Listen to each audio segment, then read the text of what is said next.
Ինչպես արդեն տեղեկացրել ենք, ապրիլի 24-յան ավանդական ուղերձում Միացյալ Նահանգների նախագահ Դոնալդ Թրամփը խուսափել է ցեղասպանություն եզրույթը օգտագործելուց։ Շարունակենք թեման Արտյոմ Երկանյանի հետ, Արտյոմ, կարծում եմ սա անսպասելի չէր։ Ցեղասպանության մասին խոսելիս Թրամփը օգտագործել է մեծ եղեռն եւ ահավոր ողբերգություն բառակապակցությունները նույն բառերն էր նա օգտագործում, երբ նախորդ անգամ նախագահ էր։ Ինչպես հայտնի է 21 թվականին նախագահ ընտրվելուց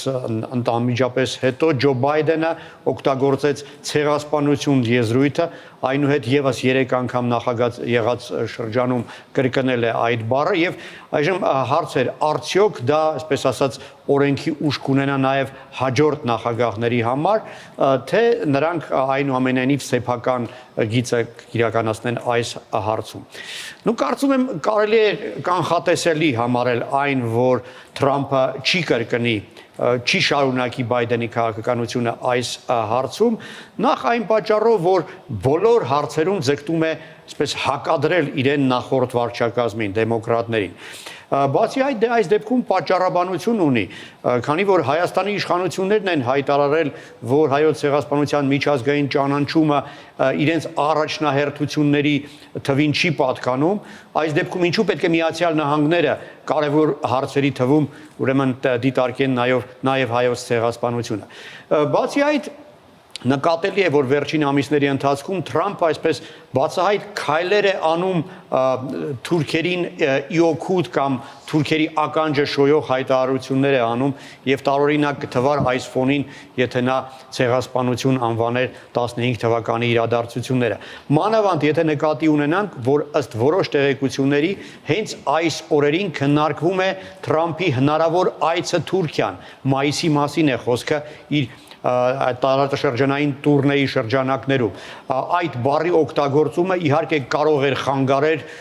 նրա ու Էրդողանի միջև բանակցությունների արդյունավետությանը։ Նշեմ, որ Անկարան իր կողմից ամեն ինչ արեց, որպեսզի համոզի հավանաբար Թրամփին չօգտագործել ցեղասպանություն բառը։ Գիտենք, որ ապրիլի 15-ին թուրքական կողմի նախաձեռնությամբ տեղի ունեցավ արտգործնախագահ Հական Ֆիդանի եւ պետքարտուղար Մարկո Ռուբիոյի միջև հեռախոսազրույցը։ Ես վստահ եմ, որ Ֆիդանը այդ զրույցի ընթացքում բարձրացրել է ապրիլ 24-յան Թրամփի ուղերձի հարցը եւ բովանդակության հարցը եւ հավանաբար երաշխիքներ է խնդրել, որ Թրամփը չի օգտագործի ցեղասպանություն եզրույթը։ Ռուսական մամուլը գրում է, որ Միացյալ Նահանգները մեջբերեմ չեղարկում են հայոց ցեղասպանության ճանաչումը։ Իհարկե այդպես որակել չի կարելի, քանի որ ցեղասպանությունը այնուամենայնիվ շարունակում է Միացյալ Նահանգներում պաշտոնապես ճանաչված լինել, քանի որ խորհրդանի 2 պալատներն էլ այն ճանաչել են։ Իսկ նախագահի կողմից պաշտոնական ուղերձում ցեղասպանության եզրույթի օգտագործումը ընդհանրապես վկայում է այն մասին, օգտագործելու է թե գործող վարչակազմը այդ գործիքը Թուրքիայի վրա ճնշում բանեցնելու համար, թե ոչ։ Ժամանակին եղել են արդեն դեպքեր, երբ մի նախագահ ճանաչել է ցեղասպանություն եւ օգտագործել է այդ բառը, սակայն նրա հետևից ընտրված նախագահը այլևս չի օգտագործել։ Ահա այդպես 81 թվականին Ռոնալդ Ռեյգանը օգտագործել էր ցեղասպանություն եզրույթը, Ջորջ Բուշը, որը ի դեպ նույն հանրապետական կուսակցության ներկայացուցիչն էր, չի օգտագործել։ Այսինքն շատ մեծ կտրուկ փոփոխություն չի եղել, պատմության մեջ նման դեպքեր արդեն եղել են։ Դե իսկ Թրամփի ուղերձում միակ լավ բանը մեզ համար այն է, որ նա հիշատակել է Հայաստանի հետ ռազմավարական հարաբերությունները զարգացնելու իր ցանկությունը։ Դրանով նա ընդգծում է, որ հավատարիմ է մնալու նախորդ վարչակազմի վարած քաղաքականությանը, հիշեցնեմ, դեմոկրատները իրենց կառավարման վերջին օրերի ընթացքում հասցրեցին Հայաստանի հետ ստորագրել ռազմավարական համագործակցության մասին համաձայնագիրը եւ ոնց հասկանում եմ ներկայիս վարչակազմը այս հարցում չի ձգտում բարեբախտաբար հակադրվել դեմոկրատներին։ Նաև նշել է, թե ինչ մեծ ներդրում ու դեր ունեն ամերիկահայերը Ամերիկայում, իդեպ ամերիկահայերը ինչպես են արձագանքել։ Դե Հայդատի հանձնախումբն է հայտարարությամբ հանդես եկել, դատապարտելով իհարկե Թրամփի այսպիսի մոտեցումը հայ դատի հանձնախմբի ամերիկյան հանձնախմբի ղեկավար Արամ Ղամբարյանի հայտարարության մեջ ասվում է, մեջբերում եմ, նախագահ Թրամփի նահանջը հայոց ցեղասպանության ճանաչումից նշանակում է, որ ԱՄՆ-ն խայտառակ կերպով ենթարկվում է թուրքական սպառնալիքներին։ Դատապարտել են Թրամփին այս հարցում նաև դեմոկրատները, մասնավորապես դեմոկրատ կոնգրեսական Ֆրենկ Պալոնեն իր ուղերձում գրում է, որ մեջբերում եմ, ցեղասպանության մասին թույլ հիշատակումը նվեր էր ցեղասպանությունը ժխտողներին։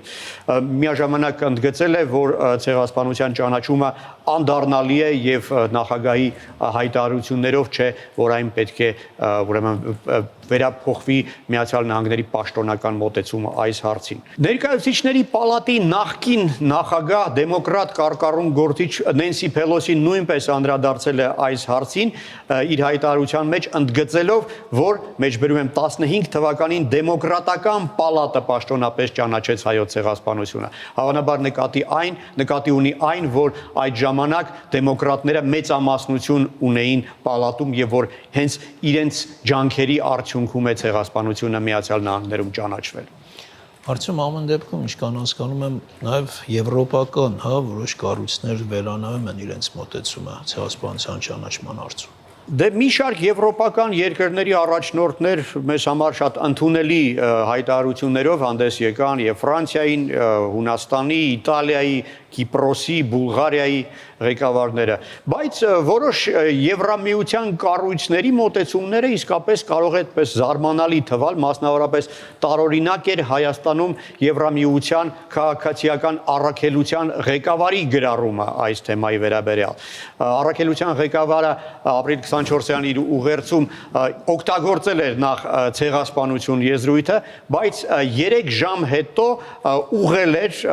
օգտագործելով մեծ եղեռն բառակապակցությունը։ Դա իսկապես տարօրինակ էր եւ նշեմ, որ դա նկատել են Մոսկվայում։ Ռուսաստանի արտգործնախարարության պաշտոնական ներկայացուցիչ Մարիա Զախարովան այս վերախմբագրումը անվանել է աներևակայելի գարշանք։ Դա այն դեպքում, երբ Ռուսաստանի արտգործնախարարությունը հիշեմ ընդհանրապես չի հիշել ապրիլի 24-ի մասին եւ ոչ մի ուղերձով հանդես չի եկել։ Հիշեցնեմ, որ Եվրախորհրդարանը դեռևս 1987 թվականին իր ընդունած բանաձևով պաշտոնապես ճանաչել է հայոց ցեղասպանությունը, իսկ դա նշանակում է, որ Եվրամիության բոլոր կառույցները պետք է հետևեն այս քաղաքականությանը եւ զարմանալի է, որ Հայաստանում Եվրամիության քաղաքացիական առաքելությունը ահա այսպիսի դրսևորում է իրեն թույլ տալիս։ Եվ արդյոք նաև դա հաշվի առնելով, ինչ ես կարծում, կարող ենք ասել, որ ամբողջ աշխարհում մի տեսակ նահանջ կա այս հարցում։ Դե որոշ նահանջ նկատվում է, բայց նաև դրական տեղաշարժեր են զուգահեռ տեղի ունենում, չնայած Հայաստանի իշխանությունների այն մոտեցմանը, որ դա Հայաստանի առաջնահերթությունների թվին չի պատկանում, օրինակ մի քանի օր առաջ Մեծ Բրիտանիայի խորհրդարանի 2 պալատների ներկայացուցիչները դիմել էին կառավարությանը կոչ անելով ճանաչելու ցեղասպանությունը, դա իհարկե բանաձևի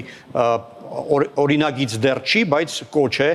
Ուրուգվայի խորհրդարանը վերահաստատել է վերջերս իր մոտեցումը ցեղասպանության հարցում։ Եվ գլխավոր նորությունը Մոլդովայի խորհրդարանում գրանցվել է օրինագիծ, որը ենթադրում է հայոց ցեղասպանության պաշտոնական ճանաչումը։ Օրինագծի նախաձեռնողն է Մոլդովայի հայ համայնքի նախկին ղեկավար, ներկայումս խորհրդարանի падգամավոր Հայկ Վարդանյանը։ Երեկ նա մամլո ասուլիս էր գումարել, ընդգծելով, որ ամեն ինչ անելու է, որ Մոլդովան միանա այն 24 քաղաքակիրթ պետություններին, որոնք չեն վախենում իրերը եւ երևույթները իրենց անունով կոչելու։ Շնորհակալություն, Արտյոմ։